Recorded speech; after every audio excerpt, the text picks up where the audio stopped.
dan salam sejahtera. Perkenalkan, nama saya Marianus Poleliru.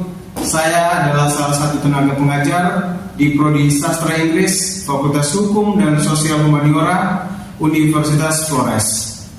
Di program studi Sastra Inggris, saya mengampu beberapa mata kuliah, di antaranya Introduction to English Literature, History of English Literature, Theory of Literature, Prose Studies, British, American, and Australian Studies, Film Studies, Drama, and Performance Act.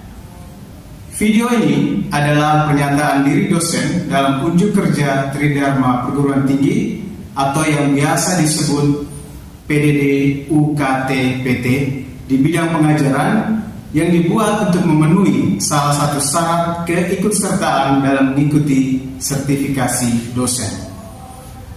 Mata kuliah yang akan saya bahas adalah mata kuliah yang berjudul Film Studies dengan bobot SKS 2. Mata kuliah ini adalah salah satu mata kuliah yang mengenalkan mahasiswa tentang film sebagai sebuah karya seni dan sebagai sebuah karya sastra. Mata kuliah ini adalah mata kuliah pilihan wajib sastra yang diberikan kepada mahasiswa semester 6. Mata kuliah ini membahas tentang pengertian dan definisi film, kajian dan teori film, film sebagai sebuah budaya populer, genre film, teori adaptasi dan teori ekranisasi pada film dan perkembangannya. Mata kuliah prasyarat untuk mata kuliah ini adalah Prose Studies, Poetry Studies, Drama, dan Performance Act. Berdasarkan deskripsi mata kuliah tersebut, maka capaian pembelajaran mata kuliah Film Studies ini, mahasiswa mampu memahami tentang film, terutama yang berkaitan dengan teori, jenis, dan kajian tentang film. Metode pembelajaran yang digunakan dalam perkuliahan ini adalah metode ceramah dan diskusi, metode kolaboratif, sinkronus, dan asinkronus. Kriteria penilaian yang digunakan pada mata kuliah ini adalah presensi sebanyak 10%, ujian tengah semester sebanyak 25%, ujian akhir semester 35%, tugas individu 10%, tugas kelompok 10%, dan partisipasi aktif mahasiswa di kelas sebanyak 10%. Penilaian ini sudah disampaikan kepada mahasiswa sejak awal perkuliahan dan juga tertera di RPS dan juga kontrak perkuliahan mata kuliah ini. Ada 14 topik yang dibahas pada mata kuliah ini. Yang pertama, tentang definition of film, technical definition, cultural definition, and art definition.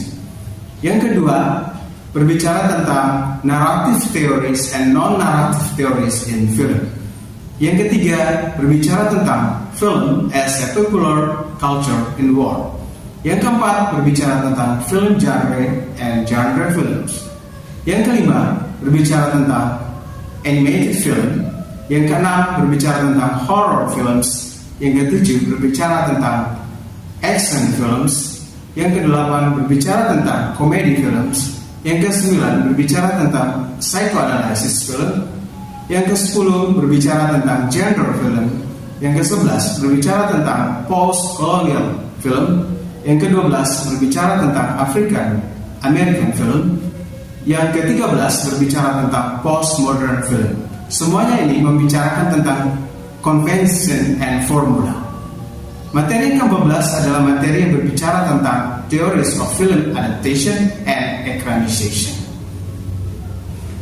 Ada 4 pustaka utama yang digunakan pada perkuliahan ini. Yang pertama, Understanding Movie dari Lois Giannetti. Yang kedua, How to Read a Film dari James Monaco.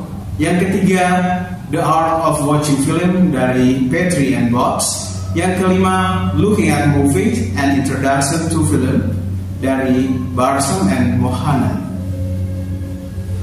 Selanjutnya, kita akan menyaksikan video pembelajaran mata kuliah Film Studies di salah satu topik pembelajaran, yaitu Narrative Structure in Film. Selamat menyaksikan. Okay, good afternoon class. So how are you? Well, nice to meet you again in this occasion. So today is our second meeting for film studies class. So before we start, so I asked the head of the class to guide us in praying session.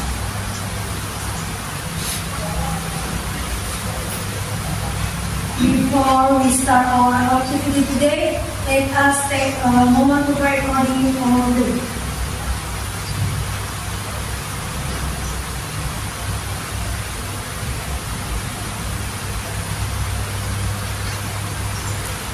Amen.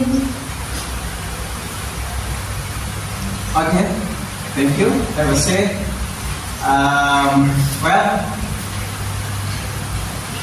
in this afternoon, we are going to continue to discuss about narrative structure in film. Last week,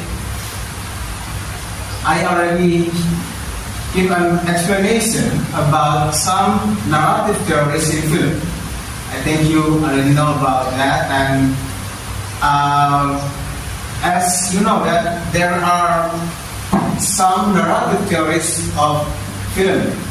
Last week we already discussed a narrative theories from Vladimir Prof, Tsvetan Todorov, Roland Barthes, and Claude Lévi-Strauss. As you know that what is the definition of the narrative structure itself. So if we talk about what is narrative, so narrative is the way in which a story is told, or in other words, say how the story is told. In any kinds of literary work, narrative is very important. So I think you already know about prose and other kinds of literary work. In bahasa, for example, you have a novel or short story, cerita pendek. Narrative is very important because narrative is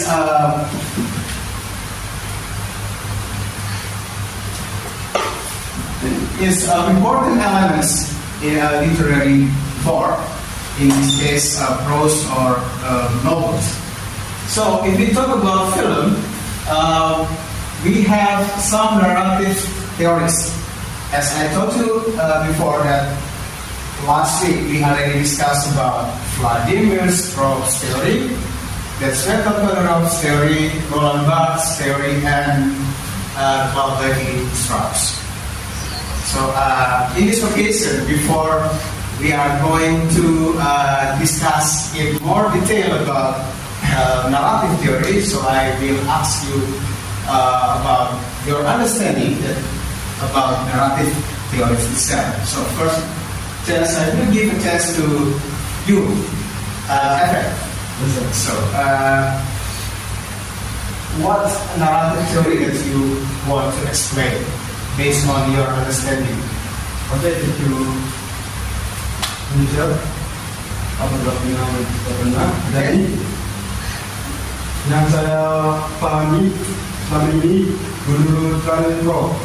Okay, you are going to explain narrative structure from Vladimir Proft. Jadi, Vladimir Proft adalah seorang para ahli yang berasal dari Rusia. Dia sudah mempelajari 100 cerita dan cerpen.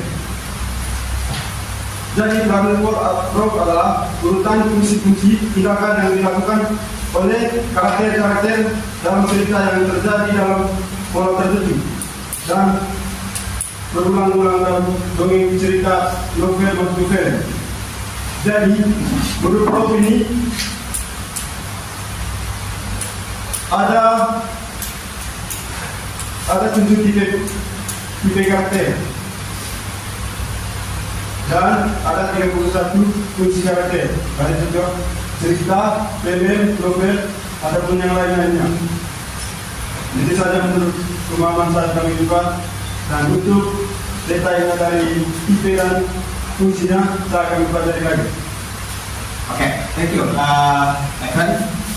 So lastly, I gave you an explanation about Vladimir Propp's theory about narrative structure.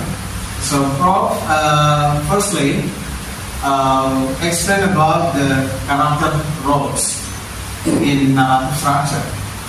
So according to Propp, there are 1, 2, 3, 4, 5, 6, 7, 8 characters roles in narrative structure. The first one is the hero, the villain, the donor, the dispatcher, the hero, the helper, the prince, and the last character is her father or mother. Propp also explain about the stages in narrative structure. Gustav, can you explain about the stages in narrative structure according to Propp? The stages of, who knows about the stages of the Propp's characters and Propp's narrative structure? Tentang tahapan dari teori Propp dalam narrative structure. Can you explain about the stages of narrative structure from Vladimir Propp? The stages. Okay, thank you for the stages that Vladimir Propp explained. There are 6 stages. Okay, Okay, so according to Vladimir Propp, there are 6 stages. Narrative structure in story. So the first is preparation, where scene is set, and second is complication, or a problem or evil occurs, and the third is transference, or hero gets help and lives on rest, and the fourth is struggle, or there's a fight between hero and some kind of villain, and then the fifth is return, or the hero returns. His quest is fulfilled. And then the last one is recognition, where the feelings punish and hero awards. That are all awards. Okay, thank you. Well, Propp's 6 stages of narrative structure.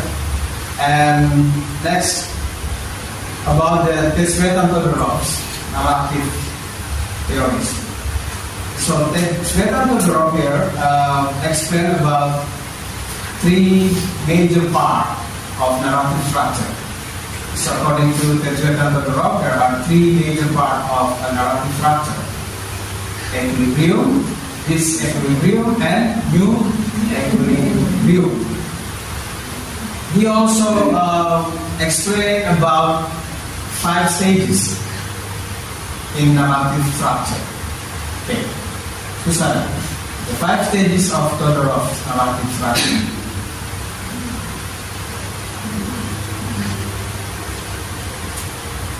The 5 stages of Todorov's narrative structure. So Propp's say there are 6 stages, and Todorov 5 stages of narrative structure. Okay, I want to explain the 5 stages of Todorov. The first is equilibrium, when a state of equilibrium is defined. And the second is disruption of the equilibrium. And the third is recognition of the disruption. And the fourth is an attempt to repair the damage. And the last is new equilibrium. Okay. That's the 5 stages of Todorov's narrative structure. Okay, next, after Todorov, we have Roland Barthes. Roland Barthes' narrative theories. So Roland Barthes here explain about 5 different points. in narrative structure. So he explained about action code, enigma, symbolic, scenic, connotation or denotation, and culture code. Okay.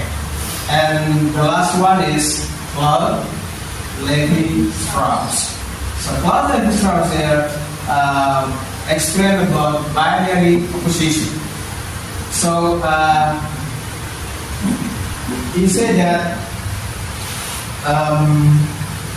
binary opposition usually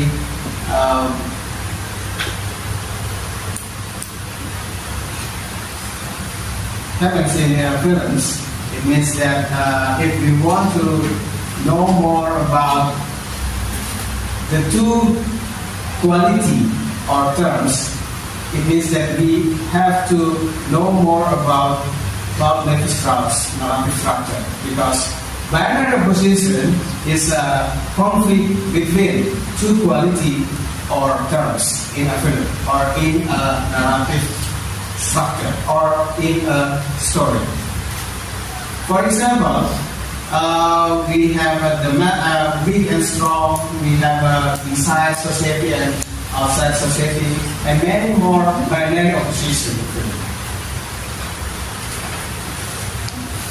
Well, I think last week I gave a group assignment.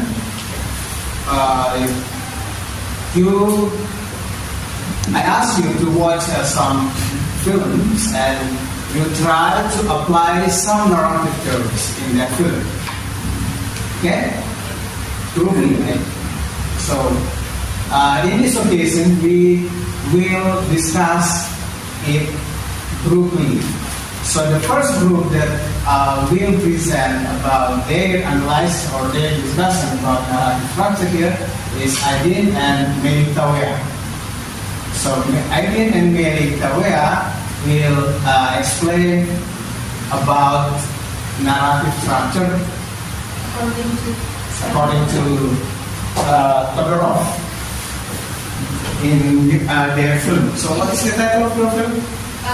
Analysis of the group dinosaur through Skledan Todorov narrative structure. Analysis of the Todorov theory in film? The Good Dinosaur. Jagged Dinosaur. Okay.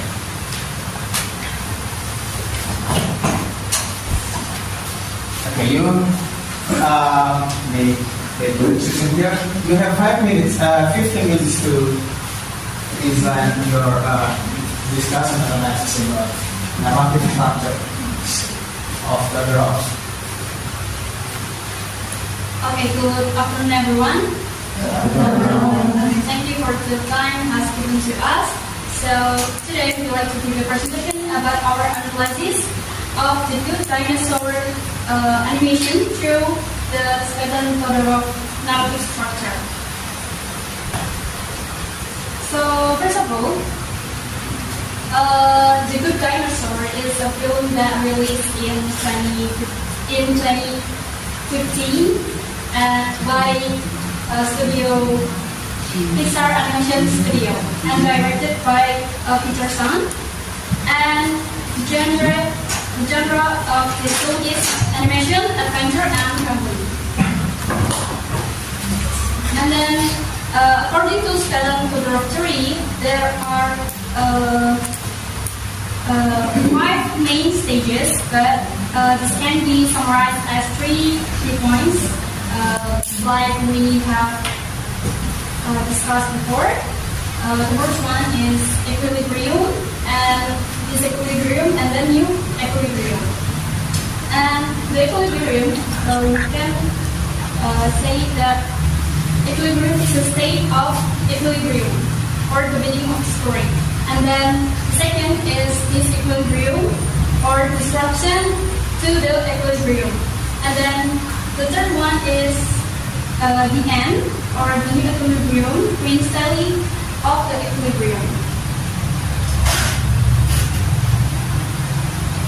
And then the 5 main stages, according to Skledan Todorov, are the first, equilibrium. A state of equilibrium is divine.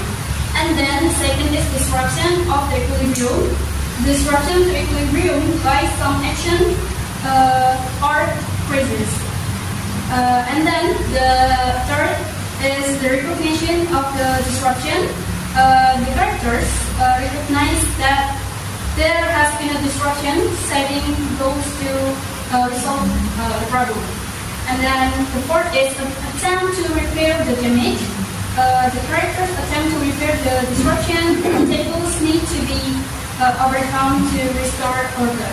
And then the last one is the new equilibrium. Reinstatement to equilibrium. Situation is resolved. Conclusion is announced. And then let's move to the result of the analysis. So the equilibrium in this film is given by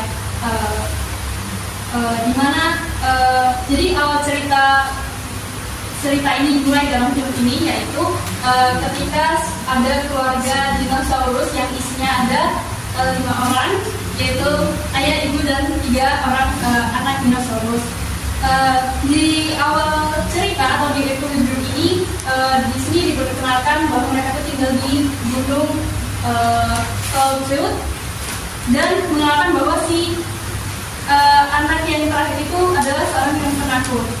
Lalu next to the disruption of the equilibrium, yaitu ketika Arlo mendapatkan masalah, yaitu ayahnya meninggal dan dia harus mengerjakan pekerjaan yang sulit. Nah, di saat itu dia bertemu seorang makhluk atau manusia purba. Lalu next to the next stages, yaitu recognition of disruption. Si Arlo itu tersesat dengan makhluk purba itu, dan dia mencari jalan keluar. Dan situ dia kayak menemukan banyak rintangan di setiap tempat yang dia lewati bersama Spock. Lalu an attempt to repair the damage. Akhirnya Arlo itu mengatasi semua masalah yang dia temui di semua rintangan bersama Spock, dan akhirnya mereka berdua berteman. Untuk the new equilibrium, akhirnya Arlo tumbuh dewasa dan tidak menjadi penakut lagi atau menjadi pemberani bersama si Spock itu lagi. So that our presentation today. So if you have any question, please raise your hand.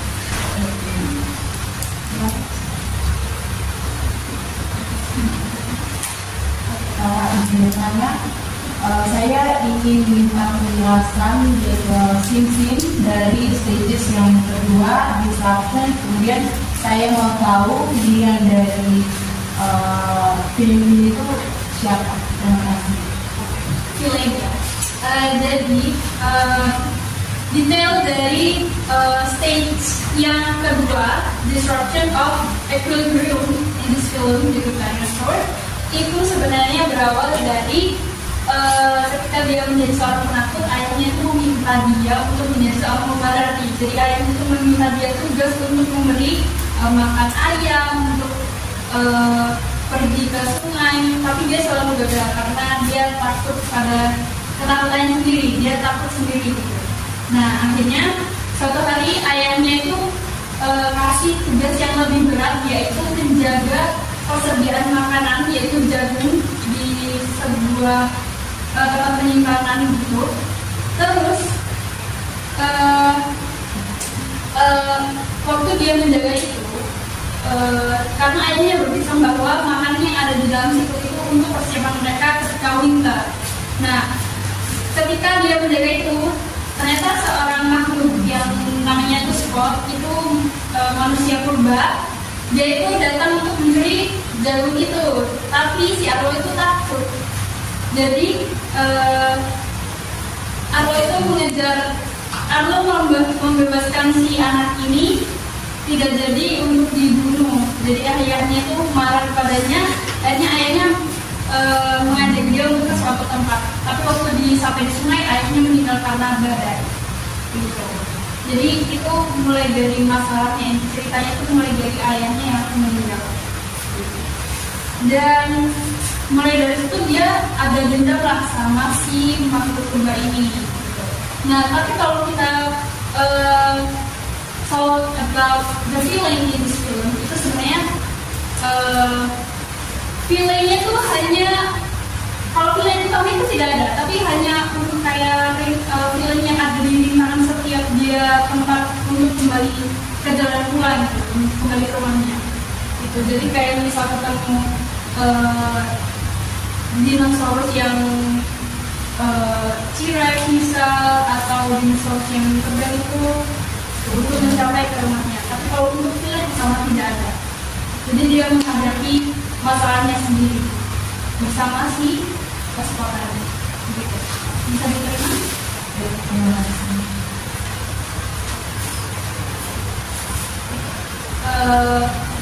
Ada lagi yang mau bertanya?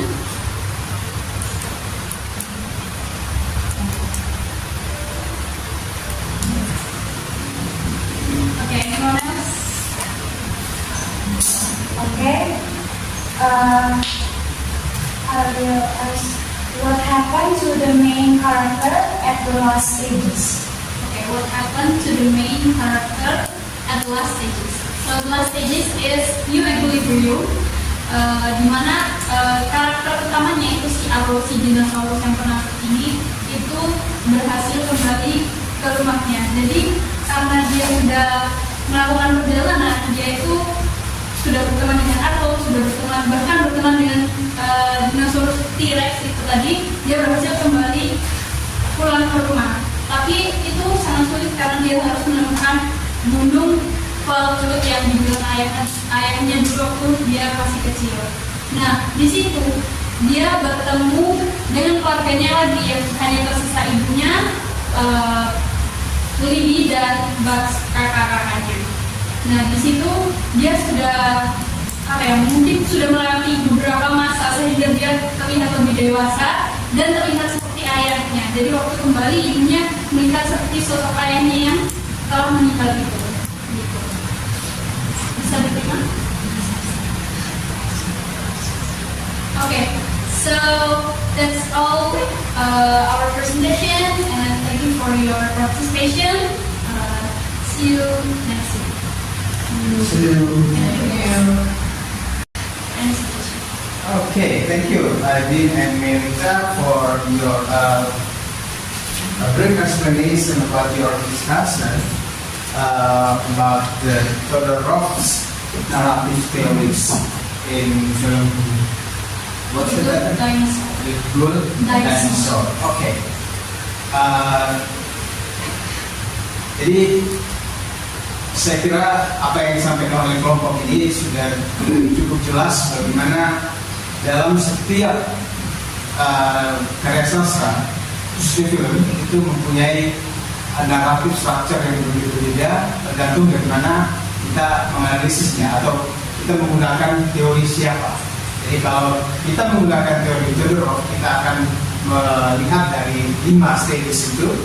Sedangkan kalau kita melihat dari teori Probst akan melihat 6 stages, 6 stages. Atau kalau melihat dengan teori Roland Barthes, kita akan melihat 5 kode yang ditampilkan oleh Roland Barthes. Kemudian kalau kita melihat dari Levi Strauss, kita akan menemukan binary opposition yang ditampilkan di dalam film. Jadi mungkin setelah ini kelompok lain akan mempresentasikan yang sama minggu depan. Nanti bisa hasil diskusi sementara itu bisa disampaikan di WA Group atau di @link yang sudah kita punya. Nanti bisa dihubungi, bisa diskusi, sharing tentang hasil yang sudah Anda buat sebelum dipresentasikan minggu depan. Oke? Okay? I didn't American that was it. Thank you, sir. Okay. Well, I think that's the end for our meeting for this afternoon. So before we finish, so I will call your name one by one. I can finish every time. This is present. Leslie, Ellen, Susana, Silviana, Teresia, Porca, Merita, Aidin, and Justina. Okay. Well, I think that's the end for our meeting for this afternoon. See you next week. Thank you. Thank you so much. How many minutes do we have?